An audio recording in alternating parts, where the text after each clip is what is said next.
God, today we turn to you for hope. Amid so much darkness, there is still so much to be hopeful for. Remind us again of the hope that is deep down within us, the hope that you've planted within us, that you long for us to share with our world. And may we find words and strength and courage to share it with all we meet. Amen. Always be ready to make your defense to anyone who demands from you an accounting for the hope that is within you. Always be prepared to share with anyone searching about the hope that guides and inspires you. This is Peter's challenge. This is the task that he has given each and every one of us. To be ready whenever we are called upon to share our hope with whomever might need it. And that begs us all to ask the same question. What is the hope that continually pushes you forward? What is the hope that energizes you and guides your actions? Where do you find hope? Peter makes it seem like our answers should come easily, that we should always be able to find the words we need to articulate it, to point to it, to define it for others. But the reality is that there's just so much in our world that longs for us to believe that all is hopeless, that we have no power, that there is little reason for us to act, to work for change. We are taught day in and day out that the problems, they are just too big, too complex, that no matter how hard we try, we just can't win. The odds are just stacked against us. And this seems especially true in a world like this, where we find ourselves grappling with this completely disorienting storm, which daily seems to enjoy tossing an unpredictable wave our way, which throws our dreams, our plans, our hopes into disarray. Lately, it seems like every day I feel like I've been forced into the center of a never-ending whirlwind. And trust me, living 24/7 in a house with a 3-year-old who believes everything is a toy doesn't help. But right now, I know I'm not alone, but it's hard. It's hard to find a path forward that will help me regain my balance and enable me to begin reordering my life, let alone the lives of those around me. And that doesn't even take into account all the injustices which are continuing unabated around us, like Black men being killed while taking a jog, or Black women being shot by the police while they're asleep in their beds, or the fact that COVID is disproportionately wrecking the lives of Latinx and Black communities, and so many don't seem to care. If I'm honest, at first I found Peter's challenge this week to be frustrating. And that's not because I don't have hope right now. I do. I find hope in the 10 joys that we talked about these last few weeks. I have hope in God's power and God's love, and I find hope all around me in God's wondrous creation. But for whatever reason, this season is just leaving me without much inspiration. It's a season without much energy and imagination. What's the hope propelling you forward? That's a question that I found hard to answer amid all these uncertainties that just zap so much energy every day. So this morning, I want to share how I usually answer Peter's question. Better yet, how I want to answer Peter's question. What's the thing that usually energizes and guides my actions? And the answer is you and our Anabaptist Mennonite faith and tradition. As most of you know, I felt drawn, even pulled, to the Mennonite Anabaptist tradition following the events of September 11, 2001. And I did so as I witnessed Quakers, Mennonites, and others devoted to the peace tradition openly reject the violent patriotism that so many of their fellow Christians demanded.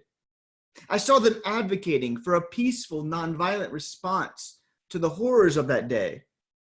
I heard people at chapel praying for love and grace for the terrorists, and sermons where people dared to speak out against the calls for vengeance and the shock and awe attacks that reminding us how Jesus called us to love our enemies and to turn the other cheek. I didn't know much about Christianity at that time, but what I thought I knew, it was anything but this. And as time progressed with many hesitations, I found myself being beckoned to explore this odd religious tradition, which is devoted to peace. And as I read the 500-year-old stories of the Anabaptists, I saw in their lives something different. I saw, for the first time in their lives, the resurrected life of Jesus. I saw lives that defied death. To put it in the words of our psalm for today, I saw people who were willing to go through fire and water as they followed the way of Jesus. They passed through the waters of being drowned for their Easter faith, and the fires of being burned at the stake for their witness to the gospel of God's peace. In the middle of the 16th century, Menno Simons wrote about their dedication to the life of Jesus and to the way of peacemaking. They were committed to following Jesus, Menno said, no matter the costs, through fire and water, he said, quoting the words from Psalm 66. Let me read some of what he wrote. We preach as much as is possible, both by day and by night, in houses and in fields, in forests and in wastes, hither and yon, at home or abroad, in prison and in dungeons, in water and in fire, on the scaffold or on the wheel, before lords and princes, through mouth and pen, with possessions and blood, with life and death. Ultimately, this is what led me to the Mennonite faith. A deep longing to be part of a people that took Jesus seriously, that tried to follow all of Jesus' teachings, including nonviolence in the face of death. The only way I wanted to call myself a Christian was if I was part of a community, a tradition that considered Jesus' nonviolence as essential to the Christian faith, as a non-negotiable.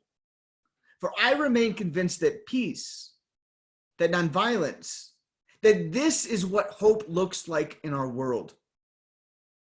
Let me be clear. Peace to me is a whole lot more than being anti-war. Peace is crucial to God's affirmation of life. Peace is about celebrating the goodness, the sacredness that is part of all things. Peace is about empowering the agency of everyone by refusing to manipulate or coerce, exploit, or control another person. Peace is about divesting myself of the forms of power and privilege that strip other people of their dignity, that sacrifice their well-being and threaten their lives. And most of all, peace is about trusting in the power of God's forgiveness and in the transformation of God's grace. Because any form of violence, large or small, is the refusal to hope for a miracle, to hope for the impossible. It's a refusal to believe in the power of the resurrection. The reason I'm against violence is because I believe that the one who raised Jesus from the dead is actively redeeming and granting new life to everyone. So in the society that celebrates the death of one's enemies, that treats Black lives like they don't matter, that seems willing to infect Latinx people, elderly people, so many others, in order to maintain one's way of life and keep this economy going, Jesus' way of nonviolence, that is still my deepest hope for this world. And more importantly, it's my deepest hope for myself. This is why I see so much hope in you. For each week, in our worship, in our fellowship, in our willingness to meet together in however we must meet together, to walk and to care for each other. What I see is your strong desire to give yourselves to a lifelong education in the ways that make for peace. And I witness your commitment to know and display the way of Jesus. I'm overjoyed by our longing to be part of the nonviolent community of God, which we call the church. Church.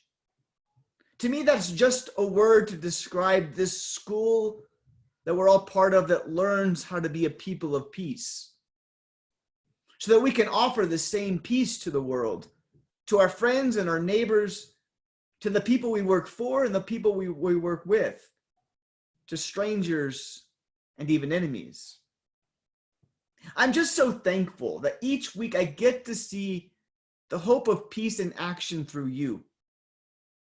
I see it in the way that we all choose to work through our differences with patience instead of resorting to violence. I see it in the way that we commit to struggling with each other through our disagreements and our conflicts, instead of abandoning each other when someone offends us or believes something different than we do. I see it in the way that we're trying to make decisions regarding reopening in the future that longs to take into account the health and the well-being of every participant. And I see it in the way that we are gentle with the people whom we may dislike, and how we seek out opportunities to actively love everyone. Peace involves so much more than speaking out against war and violence, for peace is a way of life. And I'm convinced that peace is what hope looks like in a world like ours. Always be prepared to answer anyone who demands from you an accounting of the hope that is within you. Always be ready to share with anyone who is searching about the hope that guides and inspires you. Someday I'd love to hear your answers to Peter's challenge. But today all I can say is that my answer is you and this tradition that we belong to.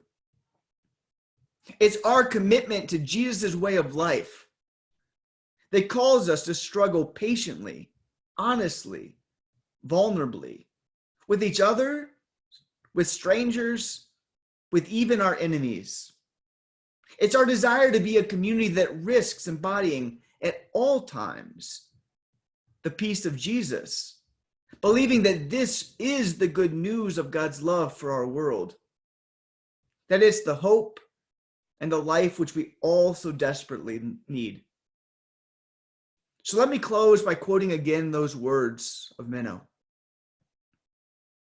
We preach as much as is possible, both by day and by night, in houses and in fields, in forests and in wastes, hither and yon, at home or abroad, in prison and in dungeons, in water and in fire, on the scaffold or on the wheel, before lords and princes, through mouth and pen, with possessions and blood, with life and death. Amen.